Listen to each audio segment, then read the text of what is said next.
Are people afraid of you, Beth? Uh-huh. Who's afraid of you, Beth? John. Your brother. And what is your brother, why is your brother afraid of you? Because I hurt him so much. Mm-hmm. Okay. And what, at nighttime, what do your parents do to your door? Lock it shut. Why do they lock it shut? Because they don't want me to hurt John. Right. And they're kind of afraid of hurting John? Of you hurting John? Mm-hmm. Okay. Are they afraid that you might hurt them? Yep. Would you, Beth? Mm-hmm. When would you do it? Nighttime. Okay. Why would you do nighttime? Because I don't like them seeing me do it. But they can tell me do it. Mm-hmm. And what would you do to him, Beth?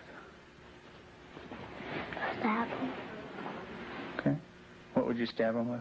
A knife.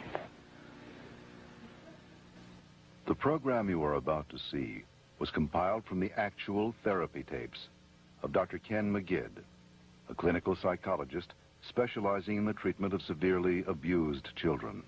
Children so traumatized in the first years of life that they do not bond with other people. They are children who cannot love or accept love.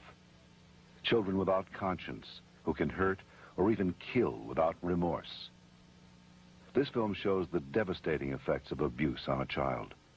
It also shows that victims can be helped. It is the story of a 6.5-year-old girl named Beth. Do you ever stick pins in people? Mm-hmm. Who? My brother. Okay. Do you do it a little bit or a lot? A lot. Okay. And what are you trying to do to your brother? Kill him. Why do you want your brother to die? Because I was hurt so bad, and I don't want to be around people. Okay. Who else would you like to stick pins into? Mommy and Daddy. What would you like to have happen to them? Die. Jesus could have lived to save Israel, yet he chose to die to save the world. Tim is the minister of a small Methodist church in the South. He and his wife Julie have been married for 12 years. Unable to have children of their own, they decided to adopt. In February of 1984, they received a call from the Department of Social Services telling them they had 2 children available for adoption. They were told that Beth, 19 months old, and her brother Jonathan, 7 months old, were normal and healthy. We did not need children to make our lives complete. We felt secure in ourselves and secure in our relationship, but we wanted to share that with somebody else, and we felt like we had a lot to pass on to a child, and that was what we really wanted to do. And when the phone call came, it was like, at last it's here. It seemed like a miracle. It had happened so quick. We'd heard of couples having to wait 5-10 years on a child, and here we had 2 young children. It was like the answer to our dream. Their dream became a nightmare when they realized that Beth and Jonathan had severe emotional problems. We had the kids with us, Beth and her younger brother John, for probably a couple of months until we began to learn something about their background and their past. And when we learned it, some things seemed to fall in place about her behavior and John's behavior. From several sources, we discovered that they didn't have enough food to eat. That perhaps even Beth went all day maybe with just a box of Kick cereal. John himself was found in a bassinet with little patches of urine all over it and a dirty diaper and a couple of bottles at his feet that had curdled milk, and the back of his head was completely flat. The front of his head had bulged out, and at 7 months he couldn't raise his head, couldn't roll over. He was just had no stimulation, and we we think perhaps that had happened to Beth, and it wasn't very long until she began showing some signs of perhaps even some abuse. There was a nightmare that she had, and the nightmare was about a man who was falling on her and hurting her with a part of himself. Tell me about your birth father. What was that nightmare like? When he touched my vagina Okay. until it bled, hurt it a lot until it bled, and wouldn't feed me a lot. He'd hit on me, wouldn't be very nice to me. How old were you? 1. And in your nightmare, what happens? I get real scared. Where are you in the nightmare? What happens in the dream? I'm in the house, upstairs. And then what happens, Beth? When he comes upstairs and, hurt. How do you feel when you talk about this? Scared. Where's your birth father? What's he doing? He's right there, and there's his hand. His hand's right there. Where? Right there. You can't hardly see it because it's green. What's it touching?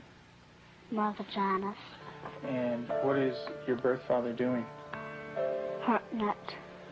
Your face looks sad. Can you tell me about that?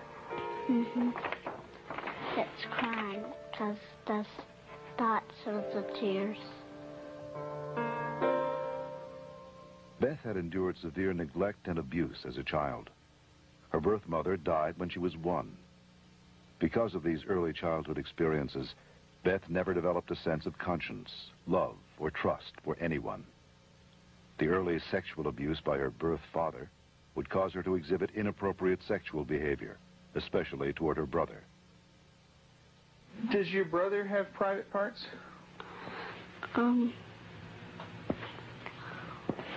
Yeah. Yeah? What is his private parts? Penis and butt. And what do you do with your brother, with his private parts, Beth? I heard it. Tell me about it. What do you do? Well, I pinch it, squeeze it, kick it. When you do things to your brother's private parts, what does he say? Stop. Okay, tell me that. Well, he says stop, but I don't stop. Do you hurt him? A lot. Okay. And would you like to do that to other boys? When I caught her with Jonathan one morning, she was molesting him. He was crying and his pants were down, and I said, Beth, what's happening? And she said, I pulled his penis and put my finger up his anus.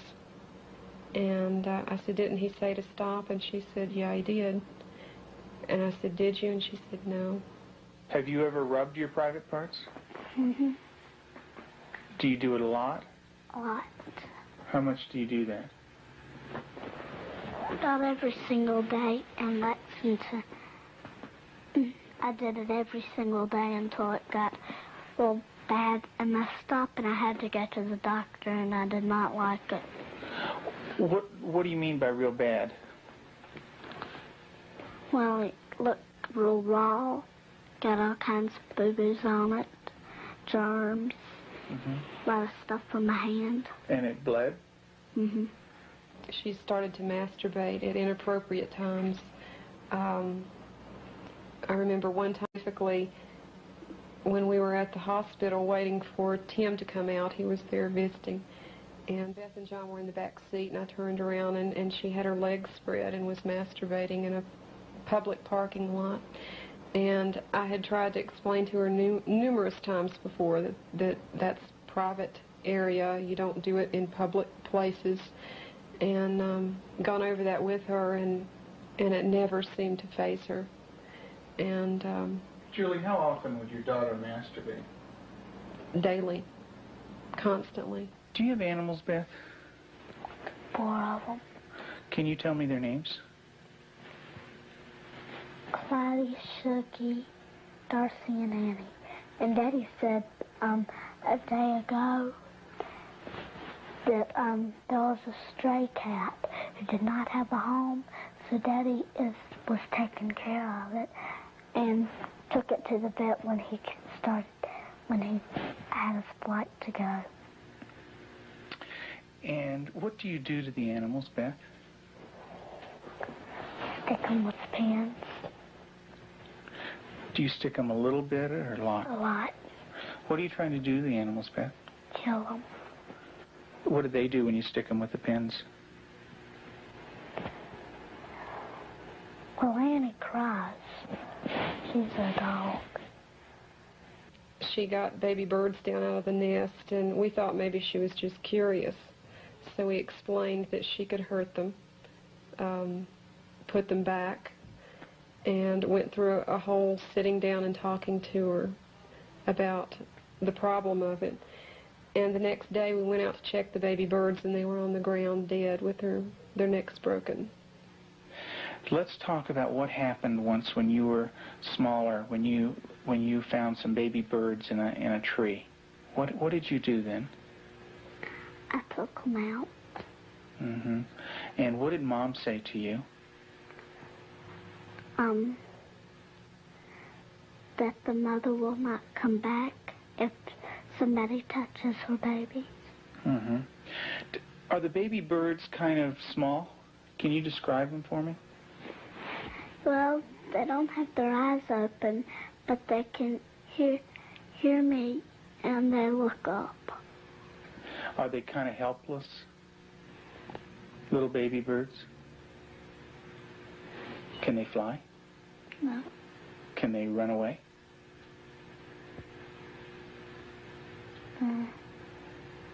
Yes. They can? Are they easy to catch or hard to catch? Hard. Yeah. Well, it's hard to remember. With the baby birds, what did you do? Took them out of the tree. And what did you do with them? Played around too rough. Also, when at the end, I picked it up and I thought it was Dad, and I came to say, Mommy, is this bird dead? And she said, she called Daddy and said, Tim, and Daddy came and, I think I remember that they said yes. Mm-hmm. And so did the little baby birds die? I don't know. You don't remember? I just remember that I think I remember that Mommy and Daddy said the last bird we got was dead. Mm-hmm. Do you know what Mom said to me? She said that all of them